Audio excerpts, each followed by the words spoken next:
할렐루야. 오늘도 이 자리에 나오신 여러분을 모두 환영합니다. 지난 한 주간이 저에게는 꽤나 바쁘고 알찬 한 주였습니다. 목요일에는 청소년부 교사로서 일일 수련회에 참여를 했고, 금요일 토요일에는 청년부의 일원으로서 청년부 수련회에 갔다 왔는데요. 또 몇 달 만에 오랜만에 그런 자리에 함께하니 다시 한번 마음을 다잡을 수 있는 계기가 되었고, 또 뜨겁게 기도도 하고 찬양할 수 있는 시간이었습니다. 또 봉사함에 있어서 또 기쁨과 감사도 느낄 수 있는 시간이었고요. 여기에 있는 모든 분들도 그런 마음과 그런 느낌을 받기를 원합니다. 우리가 특별히 교회 행사나 그런 특별한 날이 아니더라도 우리 일상 속에서 매일매일 그 순간을 살아가면서 하나님께서 임재하심과 동행하심을 느끼고, 언제 어느 자리에서도 뜨겁게 기도할 수 있고 찬양할 수 있는 우리들이 되길 소원합니다. 오늘도 그 지존하신 주님 이름 앞에서 우리의 모든 것을 다 내려놓고 기쁘게 마음을 담아서 찬양하며 나아가도록 하겠습니다.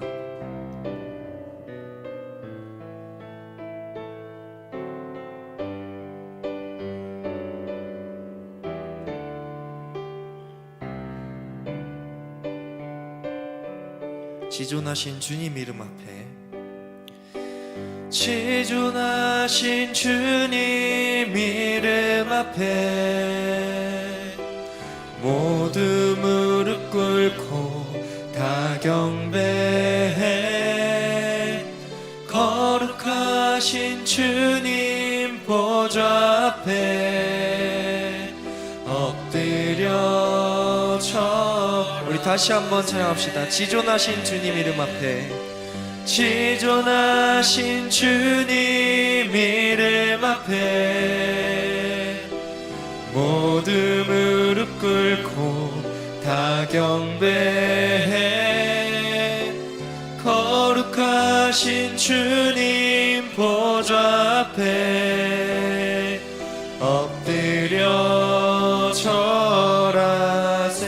예수는 그리스도, 예수는 그리스도, 예수는 주, 하나님의 영으로 경배드리리. 지존하신 주님 이름 앞에, 지존하신 주님 이름 앞에 모두 무릎 꿇고 다 경배해. 거룩하신 주님 보좌 앞에 엎드려 절하세. 예수는 그리스도, 예수는 주, 하나님의 영으로 경배드리리. 예수는 그리스도, 예수는 그리스도, 예수는 주, 예수는 주, 하나님의 영으로 경배드리리.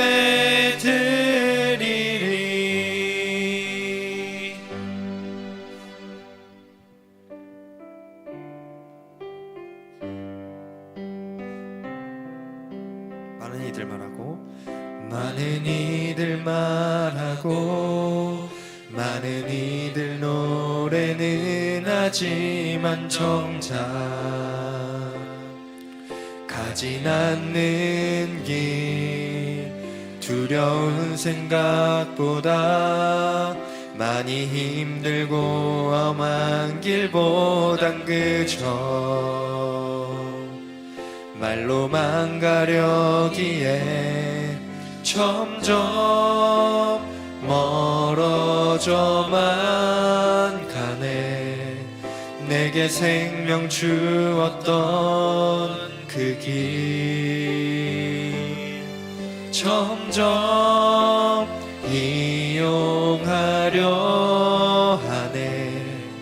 내게 사랑 주었던 그 길 다시 복음 앞에 내 영혼 선해.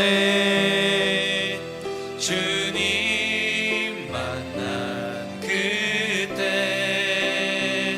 나 다시 돌아가 주님께 예배 드리며 다시 십자가의 길 걸으리. 점점 멀어져만 가네. 점점 멀어져만 가네. 내게 생명 주었던 그 길 점점 이용하려 하네. 내게 사랑 주었던 그 길 다시 복음 앞에 내 영혼 선해. 주님 만난 그때 나 다시 돌아가 주님께 예배 드리며 다시 십자가의 길 다시 복음 앞에 다시 복음 앞에 내 영혼 선해. 주님 만난 그때 나 다시 돌아가 주님께 예배 드리며 다시 십자가의 길 걸으리. 할렐루야. 다시 주님께 돌아가서 복음 앞에 서고 그렇게 십자가의 길을 살아가는 것이 우리가 나아갈 길입니다. 2025년도 그렇게 다시 주님 앞에 나아가시는 저와 여러분 다 되기를 바라겠습니다. 시간이 되었습니다. 다 함께 일어나셔서 함께 찬양하심으로 주일 일부 예배 하나님 앞에 드리겠습니다.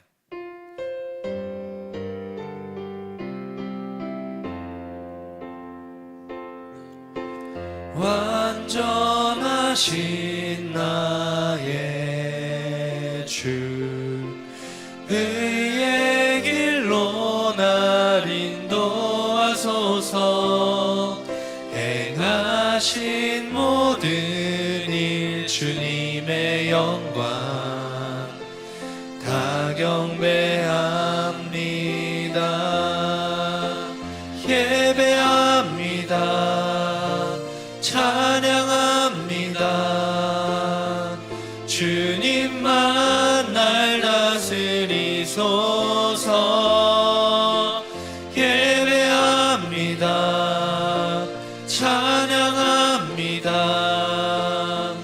주님 홀로 높임 받으소서. 예배합니다. 찬양합니다. 주님만 날 다스리소서. 예배합니다. 찬양합니다. 주님 홀로 높임 받으소서. 여호와여, 주는 나의 방패시요 나의 영광이시요 나의 머리를 드시는 자이니이다. 아멘. 하나님, 우리의 방패 되시고 우리의 영광 되시는 주님을 찬양합니다. 오늘도 주님 앞에 나아가 주님을 예배하며 주님을 만나고자 하오니 하나님 이 시간 임재하여 주시고 우리를 만나 주시고 우리에게 말씀하시며 우리에게 은혜 베풀어 주시고 우리를 헤아려 주시옵소서.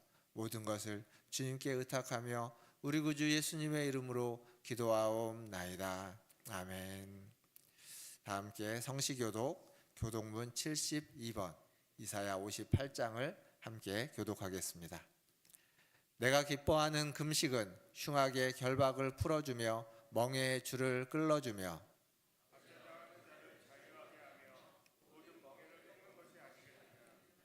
또 줄인 자에게 내 양식을 나누어 주며 유리하는 빈민을 집에 들이며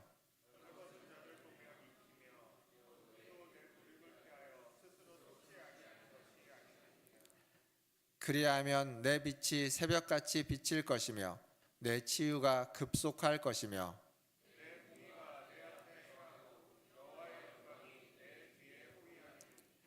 내가 부를 때에는 나 여호와가 응답하겠고 만일 내가 너희 중에서 멍에와 손가락질과 허망한 말을 제하여 버리고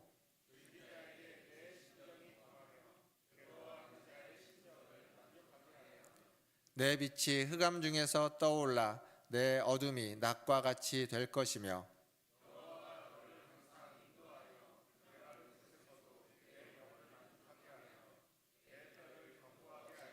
다 함께 너는 물된 동산 같겠고 물이 끊어지지 아니하는 샘 같을 것이라. 아멘. 사도신경으로 신앙을 고백합니다.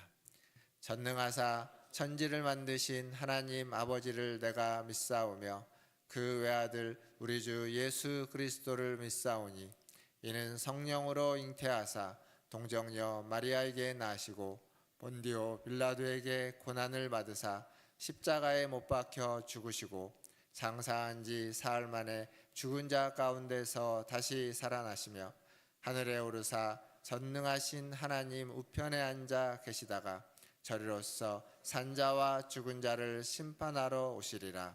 성령을 믿사오며 거룩한 공회와 성도가 서로 교통하는 것과 죄를 사하여 주시는 것과 몸이 다시 사는 것과 영원히 사는 것을 믿사옵나이다.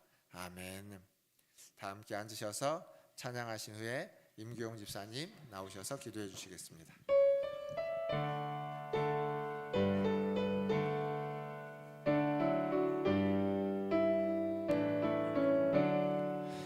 예수를 나의 구주 삼고 성령과 피로써 거듭나니 이 세상에서 내 영혼이 하늘의 영광 누리도다. 이것이 나의 간증이요 이것이 나의 찬송일세. 나 사는 동안 끊임없이 구주를 찬송하리로다. 온전히 주께 맡긴 내 영 사랑의 음성을 듣는 중에 천사들 왕래하는 것과 하늘의 영광 보리로다. 이것이 나의 간증이요 이것이 나의 찬송일세. 나 사는 동안 끊임없이 구주를 찬송하리로다. 주 안에 기쁨 누림으로 마음의 풍랑이 잔잔하니 세상과 나는 간 곳 없고 구속한 주만 보이도다. 이것이 나의 간증이요 이것이 나의 찬송일세. 나 사는 동안 끊임없이 구주를 찬송하리로다. 아멘.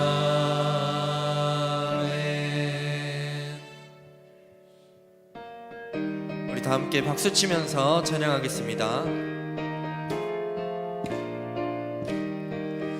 행군 나팔 소리에 주의 호령 났으니 십자가의 군기를 높이 들고 나가세. 선한 싸움 다 싸우고 의의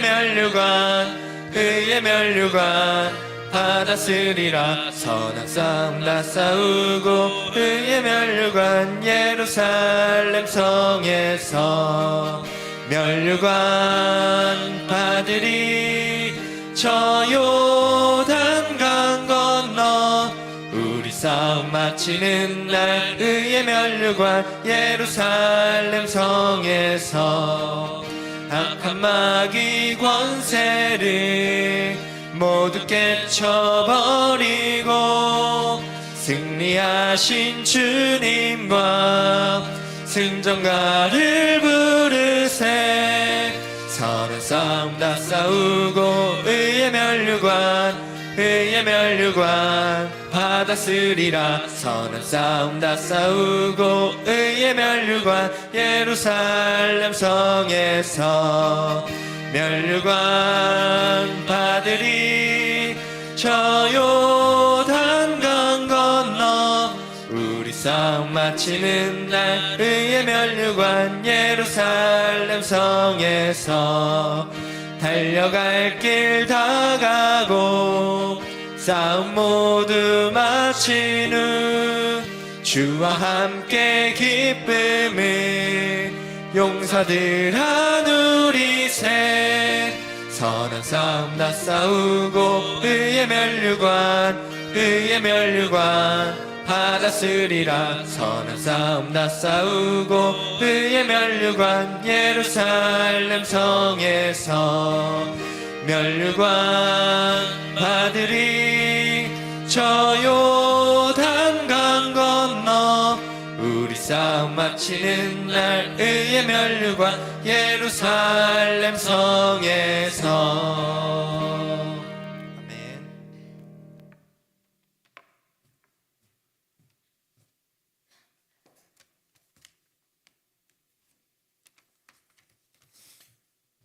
사랑의 하나님, 2024년 한 해가 저물고 25년도 벌써 3주차가 되었습니다. 누구든지 그리스도 안에 있으면 새로운 피조물이라고 말씀하시고 이전 것은 지나갔으니 새 것이 되었다고 하신 말씀에 또 한번 용기를 얻습니다. 지은 죄를 용서하시고 다시금 새로운 피조물로 거듭날 수 있게 은혜를 베풀어 주시니 감사드립니다. 올해는 다시 한번 우리가 새로운 다짐으로 어리석은 삶을 살지 않게 하옵시고 오직 주님만을 바라보며 쓰임받는 자로 살게 하여 주시옵소서.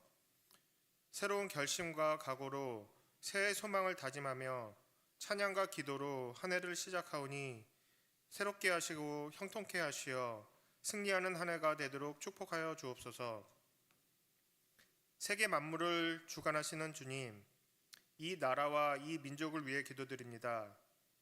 정치의 불안정이 국민을 불안하게 하고 있고 경제의 어려움까지 촉발하고 있습니다.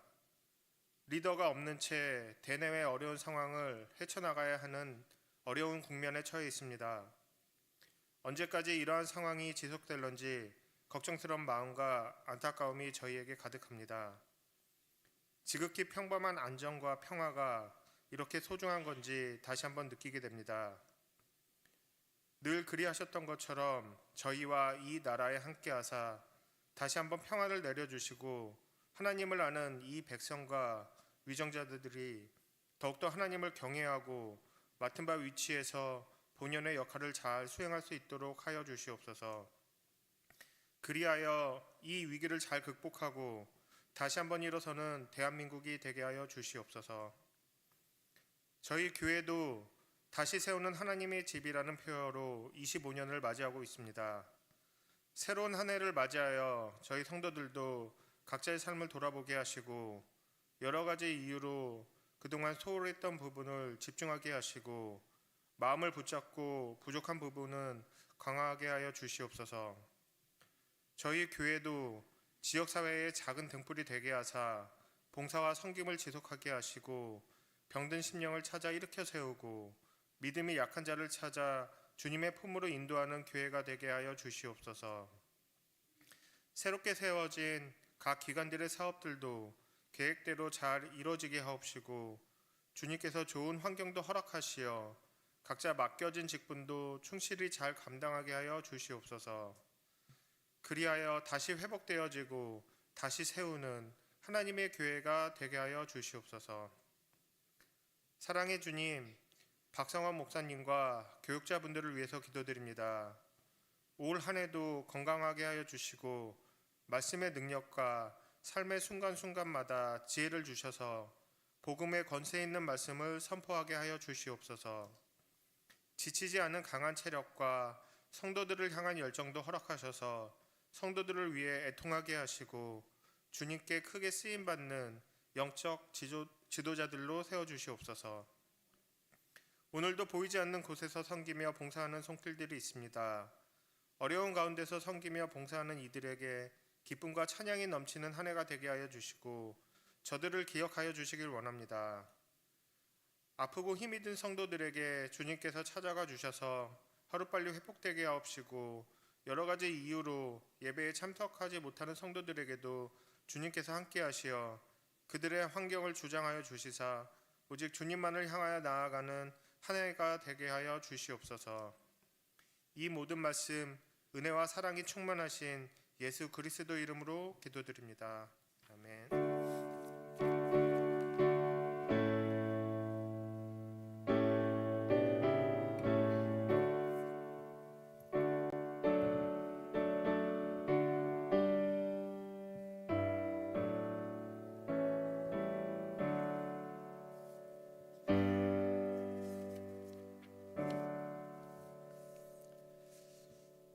교회 소식 전해드리겠습니다.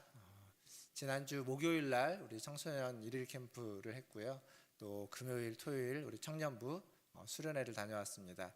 우리 관심 가져주시고 또 기도해 주시고 또 후원해 주신 우리 성도님들께 감사를 드립니다. 이제 2025년 성경 통독을 이제 이번 주부터 시작하려고 합니다. 오늘 2부 예배 후에 성경 통독반 신청하신 분들은 예배 마치고 본당에서 잠시 모이도록 하겠습니다. 근데 이제 혹시 1부 때 오시는 분들도 계셔서 몇 가지 간단한 안내를 드리면 뒤에 가시면 성경 통독 1년 계획표가 있는 그 종이가 있습니다. 그래서 47주차까지 해서 한 해 동안 성경을 통독할 수 있도록 월요일부터 금요일까지 분량으로 나눠놓은 페이퍼가 있습니다. 필요하신 분들은 하나씩 가져가시고요. 또 성경 통독을 우리가 이제 함께 하는데 오늘 오리엔테이션에 못 오시는 분들은 작년에도 나눠드렸던 성경 통독할 수 있는 은혜 노트 말씀 읽으면서 하는 노트가 또 뒤에 준비되어져 있습니다. 그래서 성경 통독에 함께 하시는 분들은 이것도 오리엔테이션 못 오시는 분들만 좀 받아가 주시면 감사하겠습니다. 그리고 오늘부터 성경 통독을 해서 1주차 성경 통독 창세기 1장부터 25장까지 말씀 또 한 주 동안 통독해 주시기를 바라겠고요. 통독하는 반에 따라서 통독하는 분량은 조금씩 차이가 있습니다. 지금 주보에 기록되어 있는 분량은 여러분 뒤에 가면 나누어 드리는 요 분량하고 같이 주보에 기록될 겁니다. 그래서 그렇게 통독을 같이 해주시고 또 각 반에 소속되신 분들은 그 반에 통독하는 양에 맞춰서 한 주 동안 함께 통독해 가시면 될 것 같습니다. 이제 설 연휴가 얼마 남지 않았죠. 다음 주일 이번 주말부터 이제 시작될 것 같은데 설 연휴 안내입니다. 다음 주일은 오후 예배가 없고요. 그리고 연휴 기간에 있는 수요 예배도 없습니다. 착오 없으시길 바라겠고요. 또 다음 주일에는 점심 식사도 없습니다. 더불어서 주편에 가시면 설 명절 가정 예배 문이 주편에 준비되어 있습니다. 필요하신 분들은 미리 가져가시고요. 다음 주에 오셔도 가져가실 수 있습니다. 다음 주에도 준비해 놓도록 하겠습니다.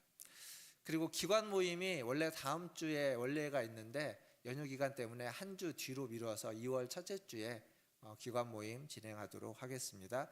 기관별로 착오 없으시기를 바라겠습니다. 그리고 사랑의 섬김판 2025년 사랑의 섬김이 뒤에 있습니다. 또 작성해 주시기를 바라겠고요. 오늘 중심은 우리 김정환 장로님, 김미성 권사님 가정에서 대접해 주십니다. 감사합니다. 이상입니다. 이제 하나님 말씀 오겠습니다. 오늘 우리에게 주신 하나님 말씀은 출애굽기 3장 13절에서 15절까지 말씀입니다.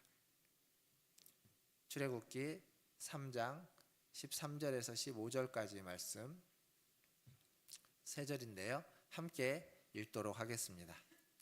13절부터 15절까지 함께 읽겠습니다.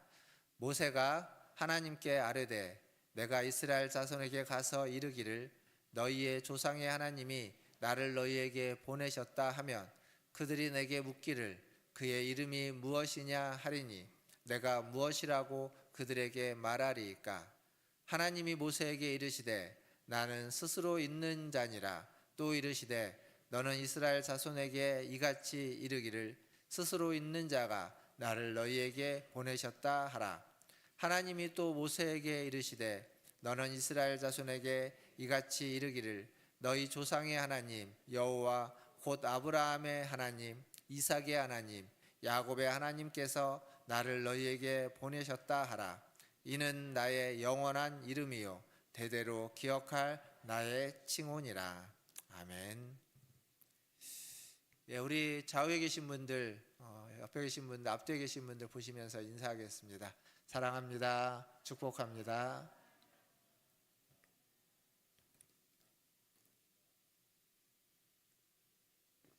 이제 날짜로 따지면 한 열흘 정도 남았겠죠? 열흘 좀 못 남았나요? 그럼 이제 설날입니다. 설날. 아까도 말씀드렸지만 돌아오는 주말부터는 아마 이제 설 연휴가 시작된다라고 봐야 될 겁니다. 설과 추석이 되면 우리는 다 가족을 찾습니다. 사실 예전에는 설과 추석이 되면 가족을 찾는다는 표현보다는 고향집에 간다라는 표현을 더 많이 썼던 것 같습니다. 그런데 요즘은 고향집에 가기도 하지만 부모님께 가기도 하지만 부모님이 올라오기도 합니다. 저희도 마찬가지입니다. 부모님께 가기도 하지만 언젠가부터는 저희 부모님은 서울로 올라오고 있습니다. 이렇게 이게 가족이라는 것, 집이라는 건 사실 멀리 떨어져 있는 것 같지만 때가 되면 만나기도 하고 연결되어져 있는 그냥 보이지 않는 그런 연결되어진 하나의 공동체 같은 게 가족이고 집인 것 같습니다.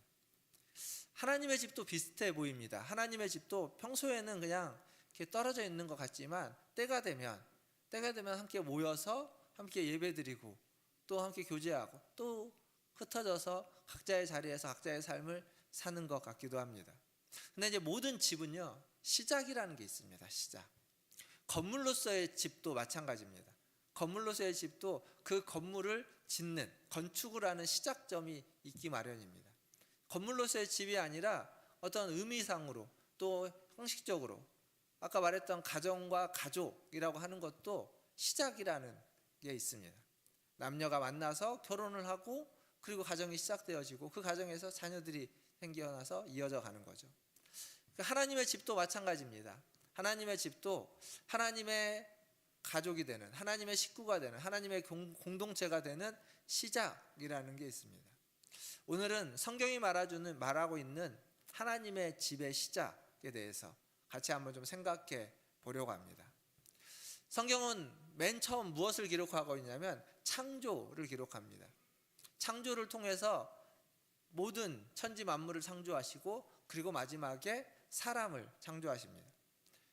사람을 창조하시고 하나님 그 사람을 부르시죠. 아담과 하와를 창조하시고 그들을 부르십니다. 그러니까 창세기의 내용은 그렇게 한 사람으로 시작됩니다. 그리고 그 한 사람으로 시작되어서 한 가족들의 이야기가 이어집니다. 아브라함의 가족, 이삭의 가족, 야곱의 가족의 이야기가 이어지죠. 그러다가 창세기가 끝나면서 그 가족의 이야기가 갑자기 한 민족의 이야기로 바뀌기 시작합니다. 그게 이제 출애굽기에 들어가면서부터 한 민족의 이야기가 돼요. 그러니까 야곱의 집이 애굽, 이집트라고 하는 곳으로 내려갔다가 거기에서 다시 하나의 민족이 되어서 보통 우리가 히브리 민족, 이스라엘 민족이 되어서 올라오는 이야기. 이게 이제 출애굽기의 이야기입니다. 그러니까 출애굽기는 야곱의 집이 하나님의 집이 되는 이야기라고 할 수 있습니다. 야곱의 집이 하나님의 집, 하나님의 공동체가 되는 이야기, 이게 출애굽기라고 말할 수 있습니다. 그런데 그 애굽에서 그들은 어떤 생활을 했느냐? 우리가 잘 아는 것처럼 노예, 종이었습니다. 즉 종살이 하던 집에서 나와서 이제 새로운 집을 만드는 이야기, 새로운 집을 세워가는 이야기, 그게 출애굽기의 이야기입니다. 출애굽기 1장 7절을 가보면 그렇게 새로운 집을 꾸며가는, 세워가는 이스라엘 민족이 어떤 민족인지를 잘 표현하고 있습니다. 같이 한번 읽어보겠습니다. 출애굽기 1장 7절입니다. 같이 읽겠습니다. 시작. 이스라엘 자손은 생육하고 불어나. 아멘. 여기 이스라엘 민족은 애굽에서 이방인으로 살아가고 있었지만 뭐라고 기록하고 있냐면 매우 강하였다라고 합니다. 사실 그들이 애굽에 가서 처음부터 그렇게 노예와 종처럼 살아간 게 아닙니다. 천시받은 게 아닙니다. 처음에는 굉장히 특권을 누리면서 살아갔습니다. 왜냐하면 그 이유는 우리가 잘 아는 것처럼 요셉 때문이죠. 요셉이 애굽의 총리가 되었기 때문입니다. 요셉이 애굽의 총리가 될 때 그 애굽 이집트는 어떤 나라였냐면 힉소스 왕조라고 하는 그러한 왕조가 다스리는 나라였습니다. 그러니까 이 요셉이 왜 거기에서 특별한 대우를 받았냐면 꿈을 해몽해 줬기도 때문이기도 한데 그 배경에는 뭐가 있냐면 애굽의 총리가 되었을 때 그 힉소스 왕조, 이 힉소스 왕조가 어떤 왕조냐면 원래 애굽 땅에 있는 원주민들이 세운 나라가 아닙니다. 아시아에서부터 온 이방 민족이 세운 나라입니다. 이게 무슨 얘기냐면 우리는 잘 이해를 못하는데 중국의 역사를 우리가 잘 알고 있는데 중국에 여러 나라들이 있죠. 근데 중국의 원래 민족은 한족이라는 곳입니다. 한족. 그런데 우리가 알고 있는 원나라는요, 한족이 세운 나라가 아닙니다. 원나라는 몽골족이 세운 나라입니다. 몽골족. 그리고 그 뒤에 뭐 명나라가 있고 또 있지만 청나라, 우리가 알고 있는 청나라는 한족이 세운 나라가 아닙니다. 만주족이 세운 나라입니다. 그러니까 무슨 얘기냐면 중국이라는 그 땅에 나라가 있는데 때로는 그 땅의 원래 민족이 아니라 다른 민족들이 그 땅을 다스리고 있었던 때가 있는, 그게 중국의 역사인데 이집트, 애굽도 마찬가지입니다. 이 힉소스라는 왕조는 원래 원주민이 아니에요. 다른 데에서 온 이방 민족이 그 나라를 다스리고 있었습니다. 근데 그 힉소스 왕조에서 이 요셉이라는 인물은 이방인이에요. 애굽의 원래 민족이 아니라 이방 민족이 왔습니다. 그러니까 동질감이 있는 거죠. 힉소스 왕조의 바로와 요셉과는 동질감이 있습니다. 이방 민족으로. 거기에다가 힉소스 왕조를 자리매김해주고 그 왕조가 왕권을 강화하는데 요셉은 굉장히 큰 역할을 한 겁니다.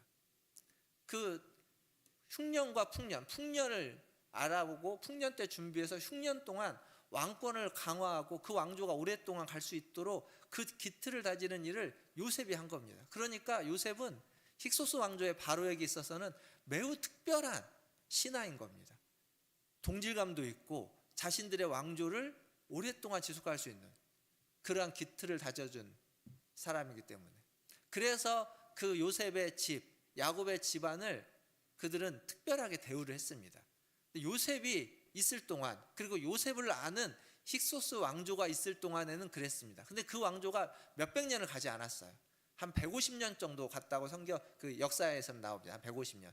근데 그 150년이 지난 후에는 다시 원래 그 애굽의 원민족, 원주민의 왕조가 세워집니다. 근데 이렇게 되면 어떻게 될까요? 그 이전 왕조에서 특별한 대우를 받던 사람들이었는데 그들이 다시 이제 몰아치고 원래 민족이 오면 특별한 대우를 받던 사람들은 다 추푼 낙엽처럼 떨어지는 겁니다. 그러니까 그들은 노예로, 종으로 전락해 버리게 되는 거죠. 출애굽기 1장 8절, 아까 1장 7절을 읽었는데 1장 8절에 보면 뭐라고 성경은 기록하고 있냐면 요셉을 알지 못하는 새 왕이 일어나 애굽을 다스렸다. 힉소스 왕조가 사라지고 이제 새로운 왕조가 있는데 새로운 왕조는 과거의 힉소스 왕조, 그 왕조의 모든 것들을 다 지워나가는 겁니다. 요셉을 지워나가는 겁니다. 요셉과 관련된 모든 것들을 다 지워야 되는 겁니다. 그러자 이스라엘은 어려움을 처하게 되는 거죠. 특권을 누렸던 야곱의 집이 이제는 종으로 전락해 버린 겁니다. 그러니까 특권적 지위라는 게 상황이 바뀌고 때가 바뀌면 독이 든 사과가 되기도 한다라는 겁니다. 물론 이스라엘 민족은 여전히 강했습니다. 그래서 번성했습니다. 아까 1장 7절을 읽었죠. 강해서 번성하였다고. 그들은 온 땅에 가득하였다고. 그 말은 새로운 왕이 볼 때 이스라엘이라고 하는 저 민족은, 이전에 왕조에서 지 특권을 누렸던 저 민족은 언제 자기에게 해를 줄지도 모르는 강한 민족인 겁니다. 강한데 그 강함이 자기에게 득이 되는 것이 아니라 해가 될 수 있는, 이전 왕조에 충성했던 그러한 민족이기 때문에 자기들에게 언제 칼을 겨눌지도 모른다고 하는 불안함이 있는 민족이 된 겁니다. 그래서 그들은 노예로, 종으로 전락하고, 그 노예로, 종으로 전락시키고 난 뒤에도 끊임없이 감시하고 끊임없이 핍박하고 끊임없이 고난을 당할 수밖에 없었던 이유입니다. 이방인으로, 어느 땅에서 이방인으로 살아간다는 건 그것만으로도 굉장히 불안한 삶입니다. 안정되지 못하는 삶입니다. 그런데 이방인뿐만 아니라 탄압을 받고 고난을 받고 핍박을 받으며 살아간다는 건 안정과 평안을 누릴 수 없는 삶이라는 겁니다. 안정과 평안을 빼앗긴 채 살아가는 삶. 강하긴 하지만, 힘은 있지만, 그리고 많은 사람들이 많은 민족을 이루고 있지만 불안하기 그지없는 삶일 수밖에 없습니다. 사랑하는 성도 여러분, 우리의 삶도 비슷합니다. 하나님의 백성이라고 하는 우리는 어쩌면 하나님이 계시기에 어떤 사람들보다 더 강하고 더 든든하고 더 힘있게 살아갈 수 있습니다. 하지만 하나님을 원치 않는 세상은 우리를 부담스러워합니다. 우리는 하나님의 집에 속했기에 이 세상에서는, 이 땅에서는 이방인이고 나그네일 수밖에 없습니다. 즉 이 세상에서의 우리의 삶이라는 건 언제나 불안하고 안정되지 않고 평안하지 못한 삶일 수밖에 없다라는 겁니다. 불안하다고, 평안치 않다고, 안정되지 않다고 너무 낙심하지 마십시오. 그리스도인으로 살아간다는 건 원래 그런 삶이라는 겁니다. 우리의 안정과 평안은, 우리의 샬롬은 이 땅에 있지 않다는 겁니다. 그건 하나님께만 있습니다. 하나님께로 할 때, 하나님의 나라에 들어갈 때, 그때 우리는 진정한 평안과 안정, 샬롬을 얻게 되는 겁니다. 우리의 안정과 평안은 하나님의 집에만 있다는 사실을 잊지 마시기를 바라겠습니다. 더불어서 이제 이 하나님은 이스라엘을, 그 불안하고 그 안정되지 못한 그 고난과 핍박 가운데 있는 그들을 출애굽시켜서 하나님의 집을 세우십니다. 이제 출애굽기의 전체 내용인데, 출애굽기의 내용을 크게 세 가지로 나눌 수 있습니다. 전반부는 출애굽하는 이야기, 모세를 세우고 모세와 바로가 관계 속에서 출애굽시키는 이야기가 전반부고, 그 중반부는 출애굽한 모세에게 하나님의 말씀, 율법, 십계명을 비롯한 율법을 주는 이야기, 그리고 후반부는 그 율법을 주면서 뒤에 이제 성막을 어떻게 지을 것인지, 성막에 대한 청사진을 보여주고 성막을 짓는 이야기. 이게 크게 출애굽기는 세 부분으로 나눌 수 있습니다. 앞에서 말한 것처럼 출애굽이 종살이 하던 집에서 해방되어서 하나님의 집을 세우는 이야기라면, 십계명과 율법은 그 하나님의 집의 윤리, 하나님의 집에서 어떤 윤리와 어떤 가치로 살아갈 것인지를 말해주는 이야기입니다. 그리고 성막은 다른 말로 바꾸면 하나님의 집이라고 할 수 있는, 아주 구체적으로 보이는 하나님의 집에 대한 이야기, 그것을 어떻게 세워가는지에 대한 이야기들입니다. 즉 출애굽기는요, 결국 전체가 다 하나님의 집을 세워가는 이야기입니다. 그리고 그 하나님의 집에서 하나님과 함께 한다는 것이 무엇인지를 말씀으로써, 그리고 건물로서, 건축물로서, 성막이라고 하는 보이는 집으로서 말해주고 있는 이야기가 되는 겁니다. 성경 통독을 이제 시작하는데, 이번 주, 다음 주, 2주가 지나면 창세기를 끝나고 셋째 주부터는 출애굽기를 읽게 됩니다. 출애굽기를 읽으실 때 좀 천천히 묵상하면서 좀 읽으면 좋겠습니다. 하나님의 집이 어떻게 세워져 가는지, 하나님의 말씀을 읽으시면서 그 하나님의 집이 세워져 가는 것들을 여러분이 직접 여러분의 눈으로, 또 여러분의 귀로, 여러분의 마음으로 듣고 보시고 느끼시기를 주님의 이름으로 축원드립니다. 이 이스라엘의 출애굽은요, 무엇으로부터 시작하냐면 하나님의 공감으로부터 시작됩니다. 말씀을 좀 볼 텐데 출애굽기 2장 24절과 25절 말씀을 또 같이 한번 읽어보도록 하겠습니다. 출애굽기 2장 24절입니다. 시작. 하나님이 그들의 고통 소리를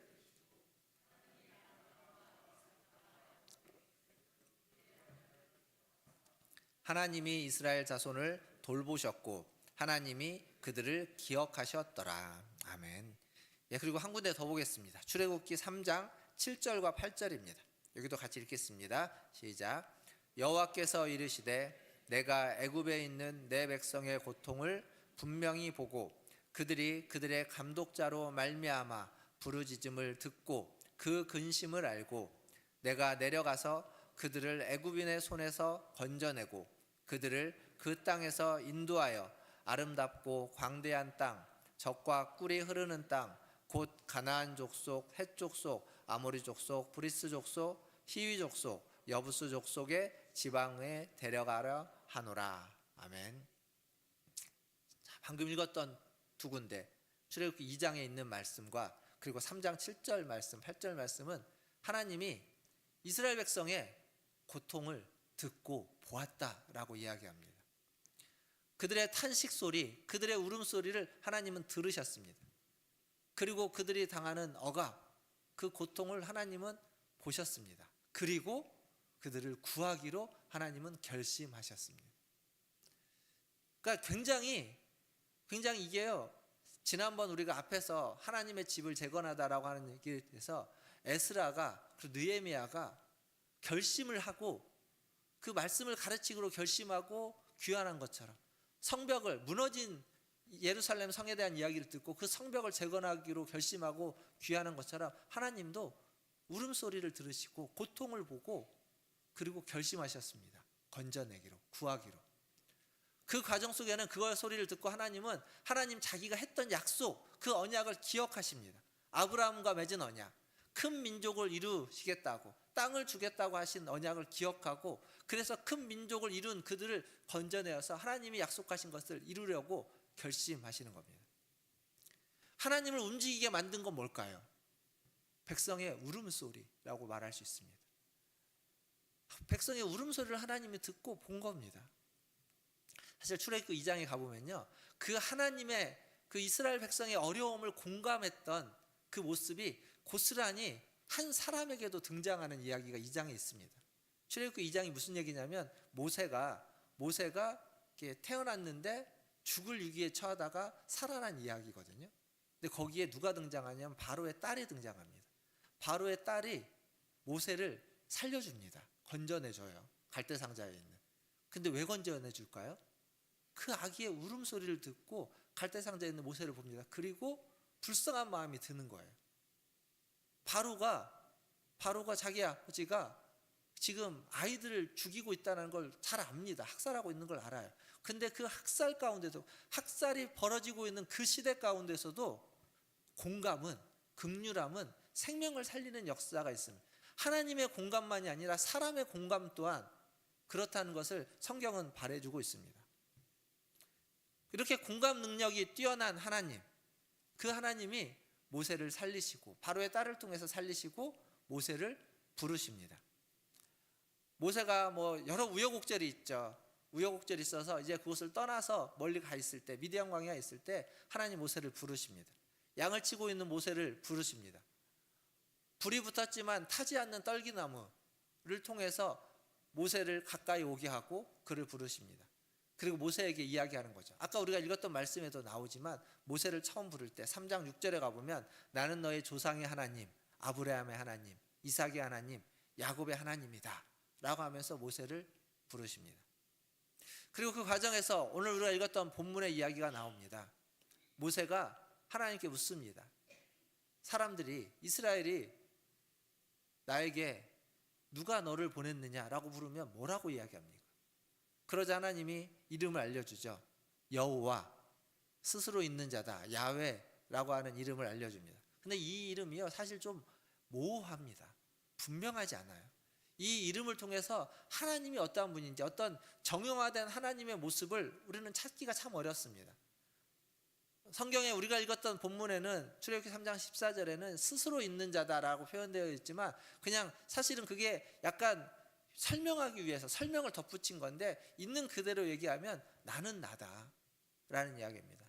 나는 스스로 있다 이런 표현보다는 그냥 나는 나다. 우리가 전화하면서 여보세요라고 하면 상대방이 난데 라고 하는 표현이죠. 딱 그런 표현입니다. 그러니까 누군지 너는 알고 있지 않냐라고 하는 거예요. 난데라는 표현입니다. 사실은 애매합니다. 그런데 이 애매한 이 이름이 알려지는 이 사건, 이 전반적인 사건을 통해서 하나님이 어떠한 분인지를 알 수 있습니다. 딱 그 이름 하나가 아니라 그 이름이 알려주고 있는 사건입니다. 앞에서 제가 설명했던 내용들이에요. 하나님은 공감 능력이 뛰어난 인격적인 존재라는 것을 우리는 알 수 있습니다. 보고 들으십니다. 그리고 공감하십니다. 그리고 기억해내십니다. 자기가 한 약속을. 그리고 말씀하시는 거죠. 모세를 부르십니다. 말씀하십니다. 그리고 모세의 반응을 기다려 주십니다.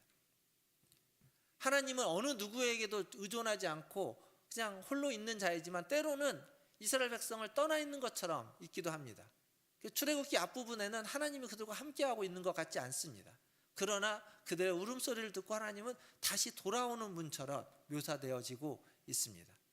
그러니까 출애굽기의 주인공, 그리고 오늘 말씀에 하나님의 집을 세워가는 출애굽을 하는 이 역사의 주인공은 하나님이신데 그 하나님은 공감 능력을 가지고 있는 아주 인격적인 존재, 인격적인 행위자다라는 겁니다. 거기에서부터 하나님의 집이 출애굽이 시작되고 있다는 거예요. 사랑하는 성도 여러분, 출애굽기의 처음 상황은 하나님이 없는 것처럼 느껴지는 상황이지만 그건 뭐와 같냐면 성탄절 때 제가 했었던 말씀 기억나십니까? 성탄절에도 아동들의 학살이 있었습니다. 이스라엘 민족은 아무리 강했지만 학살이 있었습니다. 그리고 지금 여기에도 아동들이 학살당하고 있습니다. 이스라엘 민족의 강함은 독이 되었고 그들은 노예로 종으로 계속 감시받고 있는 처지에 있었습니다. 근데 이게 우리가 스스로 끊어낼 수 없는 일입니다. 이스라엘 민족이 스스로 거기서부터 벗어날 수 없는 일이었습니다. 근데 하나님이 오셨고 하나님이 그들의 소리를 듣고 그들의 어려움을 보시고 그리고 하나님이 약속한 걸 기억해서 그들에게 다시 일하기 시작했다라는 거죠. 그렇게 하나님의 집이 다시 세워져 가는 겁니다. 모세는요, 하나님이 불렀을 때 처음부터 반응을 했느냐? 그렇지 않습니다. 이전에는 젊었을 때는 자기 힘으로 한번 해보려고 했다가 좌절되어서 그랬는지는 모르겠지만 하나님이 불렀을 때 그는 못한다고 했습니다. 나는 지금 나이도 많고 나는 말도 어눌하고 그리고 사람들이 나를 원치도 않는다. 계속 그는 못한다고 했습니다. 그러자 하나님이 기다렸습니다. 그가 수긍할 때까지 말씀하시고 사람을 붙여주신다고 하고 능력을 보여주시면서 계속 기다렸습니다.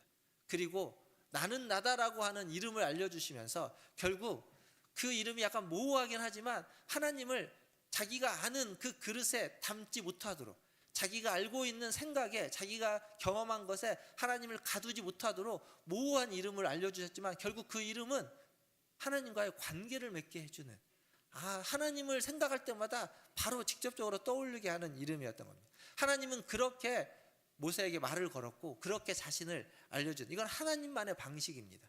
지금도 마찬가지입니다. 우리가 하나님을 만날 때 하나님이 어떠한 분인지 우리가 알고 있고 우리가 경험하고 우리가 생각한 것으로 하나님을 재단하지 못하도록 하나님을 때로는 모호하게 우리에게 나타내주고 알려주시고 말씀해 주십니다. 그 속에서 우리는 하나님을 만나게 되는 겁니다. 사랑하는 성도 여러분, 하나님의 집은 이렇게 시작되어져 갑니다. 매우 인격적으로 뛰어난 공감 능력이 뛰어나신 하나님이 모호해 보이지만 하나님이 어떤 분인지를 가장 잘 설명해 주는 그 이름을 통해서 우리와 관계를 맺음으로 하나님의 집이 시작되어져 간다라는 겁니다. 결국 집이라는 곳은요, 지난주에도 얘기했지만 매우 인격적인 공간, 매우 인격적인 관계들이 있는 그리고 공감 능력이 있는 곳이어야 된다라는 겁니다. 조금은 모호해 보이지만 조금은 느슨한 관계처럼 보이죠. 집안에 있는 식구들과의 관계는요, 우리가 보통 혈연 관계라고 하지만 때로는 이웃사촌보다도 못하는, 때로는 친구들보다도 못하는 그런 관계일 때가 있다라고 느낄 때가 있습니다. 그러니까 굉장히 느슨해 보입니다. 그러나 절대 끊어질 수 없는 관계입니다. 그 느슨함 속에서도 서로를 알고 서로를 기억하고 서로를 보고 그 누구보다도 공감해 줄 수 있는 곳, 그게 집입니다. 하나님의 집도 그러합니다. 하나님과 우리들의 관계, 그리고 우리가 다른 사람과 맺는 서로 간의 관계, 그 속에 인격적인 생명력과 역동성이 있는 관계, 그게 하나님의 집이라는 거죠. 2025년이 시작되었습니다. 2025년 전반기에 작년처럼 소그룹 성경 공부, 전교인 소그룹 성경 공부를 또 한번 하려고 합니다. 아직은 준비 중인데요. 사실 작년에 소그룹 성경 공부를 시작할 때도 좀 모호했습니다. 이게 걱정도 되고 잘 될 수 있을까, 잘 할 수 있을까? 그런데 전체적으로 뭐 좀 만족하지 못한 분도 있겠지만 대체적으로 만족스러웠습니다. 서로에 대해서 좀 더 알 수 있었고 공감할 수 있었고 좀 느낄 수 있었습니다. 우리 자신이, 그리고 우리 교회가, 그리고 우리가 저 사람과 어떤 관계가 있는지를 조금 더 알 수 있는 그러한 계기가 되었습니다. 그렇게 우리는 하나님의 집으로서 우리 자신을, 그리고 하나님의 집으로서 우리 교회를, 그리고 우리 공동체를 세워가게 될 것이고 더 알아가게 될 것이고 만들어가게 될 것입니다. 올해도 그러한 일을 좀 같이 해보고자 합니다. 그리고 두 번째로 여러분에게 좀 이야기하고 싶은 건 앞에서 얘기했던 하나님의 집의 윤리와 규정, 율법이라고 하는 겁니다. 율법에 대한 이야기인 거죠. 사실 이제 이 얘기는 오늘 조금만 하고 또 다음 주에도 이어서 좀 해야 할 것 같습니다. 이스라엘의 종살이였던 그들이 출애굽을 통해서 이제 떠나서 종으로부터 종살이하던 집을 떠나서 새로운 집을 꾸려가게 됩니다. 그리고 하나님이 거기에 약속한 것이 하나 있는데 뭐라고 약속하냐면 출애굽기 이제 뒤에 가보면 너희를 제사장 나라 거룩한 민족을 세우겠다라고 약속합니다. 근데 제사장 나라 거룩한 민족이 어떠한 민족이고 어떠한 집인지를, 어떠한 나라인지를 하나님은 율법을 통해서, 십계명을 통해서 그것을 이야기합니다. 근데 그 십계명과 율법은요 다 관계에 대한 이야기입니다. 하나님과의 관계, 사람과의 관계, 그리고 세상과의 관계에 대한 이야기. 그런데 이스라엘은 출애굽을 해서 그 율법을 받고 난 다음에 그 관계를 깨트려 버립니다. 무슨 얘기냐면 출애굽을 하고 홍해를 건넙니다. 그때까지 참 좋았어요.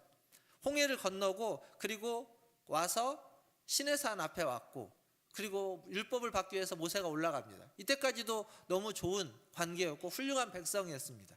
근데 문제는 모세가 올라가서 그 율법을 받아갖고 내려와서 거기 있는 대로 성막을 짓고 하면 계속 좋은 관계들이 이어졌을 텐데 모세가 올라간 다음에 밑에서 그 모세를 기다리다가 지쳤습니다. 모세가 산에 올라가 있는 동안 그 골짜기에서 그 밑에서 그들을 기다리는 그들이 그 언약을, 그 좋은 관계를 깨트려 버립니다. 왜 깨트렸죠? 모세가 내려오지 않으니까. 한참이 지났는데 내려오지 않습니다. 며칠이 지났습니까? 성경에 보면 40일이 지났습니다. 40일. 생각해 보십시오. 지금 400년 동안 애굽에 있었습니다. 400년 동안 그 애굽에 있어서 그들은 아무것도 하지 못했지만 하나님은 그들을 다시 기억하고 다시 부르셨습니다. 근데 지금 이게 무슨 40년도 아니고 4년도 아니고 고작 40일이 지났는데 언약을 깨트려 버리는 겁니다. 사람들은요 이렇게 성급합니다. 우리는 다 너무 급해요. 인내심이 없습니다. 못 기다립니다. 물론 40일이 길다면 긴 시간일 수도 있겠습니다. 하지만 400년에 비하면 40년에 비하면 긴 시간이 아닙니다. 애굽에서의 400년, 광야에서의 40년, 그에 비하면 산에서의 40일은 그렇게 긴 시간이 아니지만 우리는 기다리지 않습니다. 기다리지 않고 자신들을 출애굽시켜준 모세를 죽었다고 단정짓고 모세가 죽었으니까 지금 이 광야 땅에서 우리를 인도해줄 다른 존재를 만들어내는 겁니다. 그걸 금송아지로 만든 거죠. 대체자가 필요한 겁니다. 사실은 하나님이 보이지 않으니까 보이지 않는 하나님을 보이는 하나님으로 대체해 버리려고 하는 겁니다. 그래서 이전에는 모세가 있었는데 모세가 없어지자 금송아지로 보이지 않는 하나님을 대체시켜 버리는 거죠. 그래서 자신들의 불안함을 달래고 자신들에게 안정과 평안을 찾기를 원하고 그들의 필요를 채우려고 했던 겁니다. 이게 우상입니다. 우상이라는 게요 무엇인가를 대체해 버리는 겁니다. 우리의 불안함을 달래고 우리의 필요를 채우기 위해서 하나님이 보이지 않는 하나님, 잘 느껴지지 않는 좀 모호한 것 같은 하나님을 모호하지 않고 분명하게 아주 확실하게 보이는 존재로 대체해 버리려고 싶어하는 그런 우리의 욕망, 우리의 필요, 우리의 불안함, 그걸 달래주기 위한 것들이 우상이 되는 겁니다. 우리 모두는 다 다릅니다. 다 다른 어떠한 우상들이 우리에게 다 있을 겁니다. 이걸 깨트리는 것, 이것을 넘어서는 것, 그것이 하나님의 집을 세워가는 또 다른 하나의 과제가 되는 겁니다. 말씀을 맺겠습니다. 교회 1층 키즈카페가 이제 곧 오픈을 하게 되는데요. 1층을 리모델링하는 과정을 가까이서 이렇게 지켜봤습니다. 리모델링을 하려고 하니까 처음에 뭘 하냐면 안에 있는 모든 것들을 다 철거합니다. 다 부시는 거예요. 뭘만 남겨놓고 부시냐면 여기 있는 기둥이 있죠. 이렇게 기둥과 외벽을 남겨놓고는 다 부십니다. 안에 있는 내벽도요. 거기 안에 있는 벽 하나 남겨놓고 나머지 벽은 싹 헐어버렸습니다. 다 선 거예요. 그리고 다 부신 다음에 이제 새롭게 벽을 세웁니다. 철제 빔을 박아가지고 또 거기에다가 이제 석고보드를 붙여가지고 새롭게 벽을 세워서 거기를 새롭게 리모델링했습니다. 그러니까 리모델링이라는 것은 기본 골격, 최소한의 골격만 놔두고 다 헐어버리고 새롭게 세우는 일입니다. 근데 건물을 건축할 때는 어떻게 할까요? 그냥 아무것도 없죠. 아무것도 없는 데다가 새롭게 세우는 일입니다. 그런데 아무것도 없긴 하지만 건물을 지으려면 예전에 저희 아버지가 저희 집 짓는 거 보니까 땅을 파가지고 땅의 기초를 바닥을 다지는 일부터 시작합니다. 바닥이 잘 다져져 있지 않으면 거기에다가 이렇게 막 콘크리트를 엄청나게 철근도 넣고 부어가지고 바닥을 다지지 않으면 그 위에다가 건물을 세울 수가 없습니다. 그러니까 리모델링이 되었든 건축을 세우는 것이 되었든 기본 골격, 땅을 다지는 일 혹은 기본 골격이 없으면 안 되는 일입니다. 거기에서 시작해야만 하는 겁니다. 그러니까 출애굽기는요, 하나님의 집을 세워가는 땅을 다지는 말씀과 같고 기본 골격과도 같은 말씀이라는 겁니다. 종살이 하던 집에서 해방해서 나와서 새로운 집을 세우는 이야기, 이게 출애굽기의 이야기다라는 걸 좀 기억하시면 좋겠습니다. 그리고 그 이야기 속에서 우리가 오늘 첫 번째로 기억해야 되는 건 뭐냐면 하나님은 어떤 분이냐, 하나님의 집을 세우시는 그 하나님은 매우 공감 능력이 뛰어난 인격자시라는 겁니다. 그리고 하나님의 집은 그러한 공감 능력이 있는 인격자들의 모임, 가족, 공동체여야 한다라는 겁니다. 즉 하나님의 집은 그래서 인격적인 관계를 중요시해야 되고 그리고 공감 능력을 중요시하는 공동체야만 합니다. 서로 상호간의 존중과 신뢰가 있는 공동체, 당연한 것이죠. 그리고 한 걸음 더 나아가서는 여기 아까도 했지만 조금 모호해 보이고 조금은 더디 오는 것 같고 좀 마음에 안 드는 것 같은 것이 있어도 기다릴 줄 아는 인내심이 있는 공동체, 그러한 집이어야 한다라는 겁니다. 이게 오늘 말씀의 결론입니다. 사랑하는 성도 여러분, 여러분에게는 이것들이 있습니까? 인내심이 있으십니까? 공감 능력이 있으십니까? 신뢰와 존중과 그런 상호간의 그런 신뢰와 존중하는 관계들이십니까? 인격적이십니까? 우리에게 그게 있어야 됩니다. 우리 공동체에 그게 있어야 돼요. 그래야 우리가 하나님의 집으로 세워져 가고 우리 공동체가 하나님의 집으로 세워져 가는 겁니다. 혹시 부족하십니까? 없으십니까? 그렇다면 걱정하지 마십시오. 성경은 뭐라고 말하냐면 너희에게 부족하거든, 야고보서에서 너희에게 지혜가 부족하거니라 했지만 무엇이든 부족하거든 후히 주시고 꾸짖지 아니하시는 하나님께 구하라고 하고 있습니다. 구하면 주실 거다라고 이야기하고 있습니다. 그러니까 없다고 걱정하지 않으셔도 됩니다. 부족하다고 염려하지 않으셔도 됩니다. 우리에게는 후히 주시고 꾸짖지 아니하시는 하나님이 계시기에 그것을 구하면 됩니다. 인내심을 구하십시오. 공감 능력을 구하십시오. 인격적인 것을 구하십시오. 상호간의 믿음과 신뢰와 존중되는 그러한 관계와 마음을 구하십시오. 그러면 하나님이 주실 것입니다. 여러분을 얽매고 여러분의 종살이하고 있는 그 여러분을 올가매고 있는 우상과 같은 것들은 다 내려놓고 하나님의 말씀을 따라 하나님의 인도하심을 따라 그 길로 나아가시게 된다면 하나님의 집은 여러분의 삶 속에서 또 우리 공동체 안에서 다시 세워져 가는 줄 믿습니다.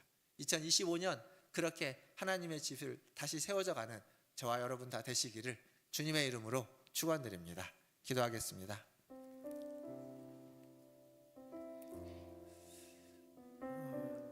오늘 말씀을 통해서 우리가 함께 기도할 것은 이겁니다.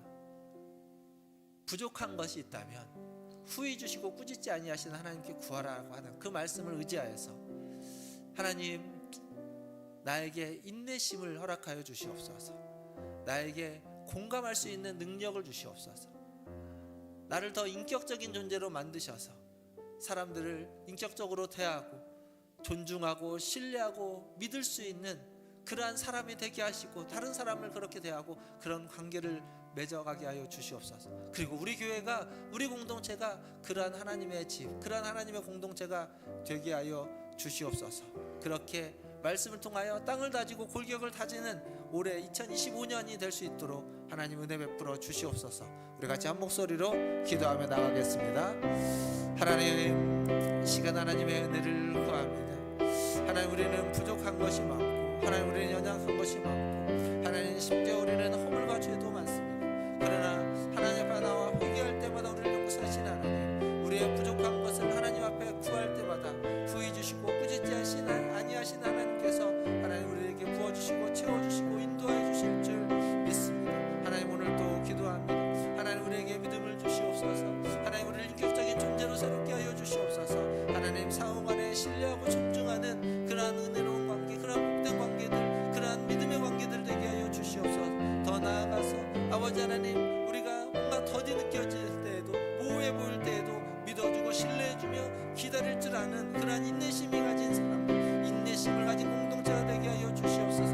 마음에 들지 않는 것까지도 하나님 안을 수 있는 그런 뜻함을 가진 공동체 되게 하여 주시옵소서. 부족한 것이 있을 때 그것을 채울 수 있는 넉넉함이 있는 공동체 되게 하여 주시옵소서.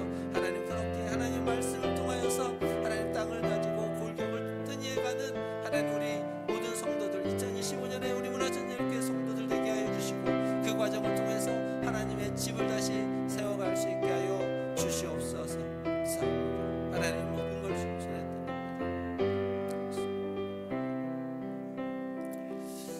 하나님, 오늘 또 우리에게 말씀하여 주시니 감사합니다. 하나님, 우리는 부족하고 연약하며 하나님 넘어지기를 잘하고 하나님 범죄하기를 잘하는 자들입니다. 그러나 우리의 죄악도 주님 앞에 나와 회개하면 용서해 주시는 하나님, 우리의 부족함과 연약함도 하나님 앞에 아뢰고 구하면 하나님 꾸짖지 아니하시고 채워주시는 하나님, 오늘도 주님 앞에 나와 그래서 기도합니다. 하나님, 우리를 더 인격적인 존재로 만들어 주시옵소서. 하나님, 우리를 아버지 하나님 더욱더 공감 능력이 있는 존재로 만들어 주시옵소서. 상호 간의 신뢰와 존중과 믿음을 가진 공동체가 되게 하여 주시옵소서. 하나님, 모호해 보이는 순간에도 마음에 들지 않는 것이 있어도, 더디 느껴지는 것이 있어도 믿어주고 신뢰하며 기다릴 줄 아는 그러한 인내심을 가진 우리 성도들 되게 하시고 그런 공동체가 되게 하여 주시옵소서.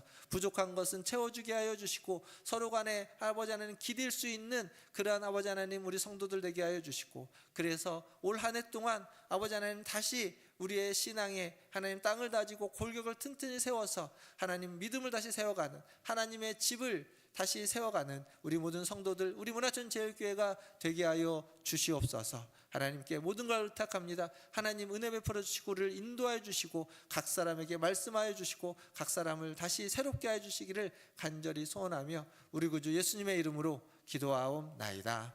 아멘. 예, 우리 찬송가 285장 찬양하시면서 준비하신 예물 하나님께 드리겠습니다.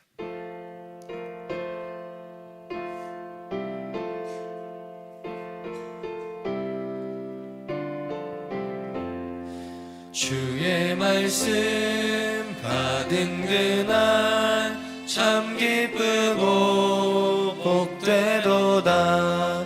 이 기쁜 마음 못 이겨서 온 세상에 전하노라. 기쁜 날 주 나의 죄 다 씻은 날 늘 깨어서 기도하고 늘 기쁘게 살아가리. 기쁜 날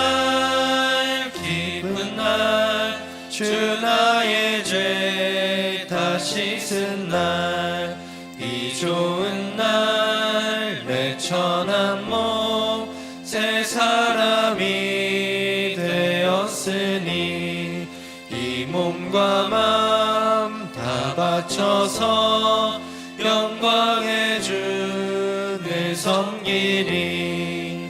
기쁜 날 기쁜 날 주 나의 죄 다 씻은 날 늘 깨어서 기도하고 늘 기쁘게 살아가리.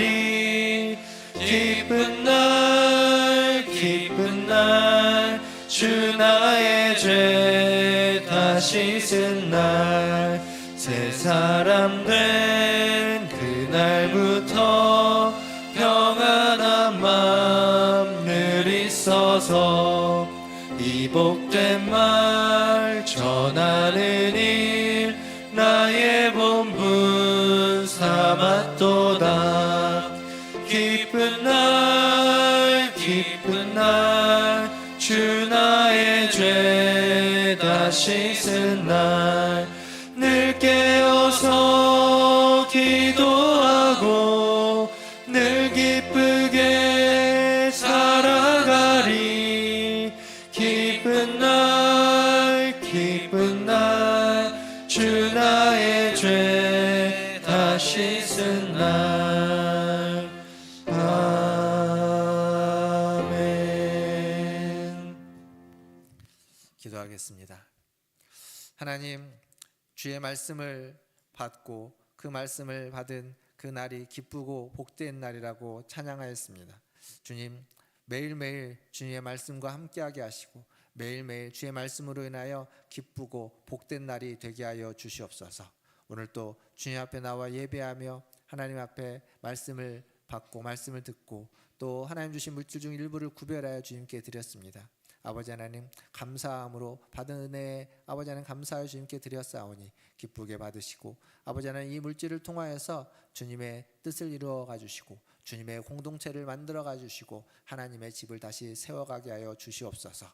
하나님, 물질을 드리는 손길이 함께하여 주시고 하나님 우리 모든 성도들 그 물질을 드리는 손길로 하는 모든 일들 속에서 하나님의 은혜가 있게 하여 주시고 하나님이 우리에게 부족한 것이 있다면 채워주시고 하나님 그 손으로 하는 모든 일들을 통하여 하나님 더욱더 인격적이며 더욱더 하나님 인내심을 가지며 더욱더 믿고 신뢰하며 공감할 수 있는 하나님 그러한 손길, 그러한 인생, 그러한 삶의 여정들 그렇게 다시 세워져가는 우리 성도들 되게 하여 주시옵소서.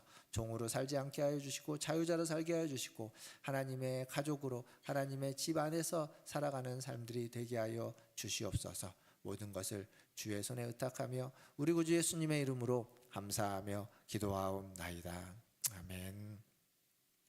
지금은 우리를 위하여 십자가에 달려 돌아가신 구주 예수 그리스도의 은혜와 우리를 사랑하시는 아버지 하나님의 크신 사랑하심과 우리와 함께 하시는 성령 하나님의 위로 교통하심이 오늘 주님 앞에 나와 하나님의 집을 세워가는 그 시작점에 있는 우리 모든 성도들의 삶과 그들의 인생과 가정과 자녀손들과 직장과 일터 위에 그리고 주의 복음을 들고 하나님의 집을 세워가며 하나님의 집을 전파하는 우리 모든 선교사님들과 사역자들 위해 하나님의 자비와 긍휼과 하나님의 돌보심이 필요한 재난과 환난 가운데 있는 전쟁과 지진과 기근 가운데 있는 모든 주의 백성들 위해 그리고 이 나라와 이 민족 위에 저 북녘 땅 위에 이제로부터 영원토록 함께 있을지어다.